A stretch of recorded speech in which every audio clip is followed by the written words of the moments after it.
আমরা চলে এসেছি কালিদির দোকানে, আর সামনে দেখাতে পাচ্ছি কালিদির বড় মেয়ে রয়েছে শর্মিলাদি, না জয়াদি, জয়াদি, মিস্টেক হয়ে যাচ্ছে। আর আজকে রান্নাটা হবে কি দিদি, একটু শেয়ার করো আমাদের সাথে। তোর ক্যামেরাটা মাঝখানে শুধু ধরে রাখ। আচ্ছা, কি দিয়ে হবে শুধু ধরে রাখো ক্যামেরাটা। তো দেখাতে পাচ্ছি ওখানে কিন্তু সর্ষে ফুল আর সর্ষে পাতা রয়েছে। ওইদিকে কোনো রেসিপি হয় মনে হচ্ছে। হ্যাঁ, ধরে ফেলেছি। কি দিয়ে দিয়েছে তেলের পরে? তারপরে তা বন্ধুরা দেখতে পাচ্ছ এখন কিন্তু কালিদি বড় মেয়ে সর্ষে ফুলের বাটা করবে, আর এখানে কিন্তু মশলার ভিতরে এখন মশলার ভিতরে কড়াইয়ের সঙ্গে কিন্তু এখন পাতাগুলো সব দিয়ে দেবে, পাতা আর ফুল একসাথে, তাই তো? ও দেখাতে পাচ্ছি, দেখো চলে গেছে সবগুলো। এখন দেখো পাতা, এখন ফুল এখন অ্যাভেলেবেল হয়নি তাই না দিদি? ফুলটা একটু কম, ফুলটা এখন পাওয়া যায়।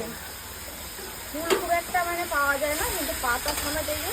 ও আচ্ছা, মানে ফুল কিন্তু আলাদা একটা অন্যরকম, ফুলও কিন্তু এটা কিন্তু একদম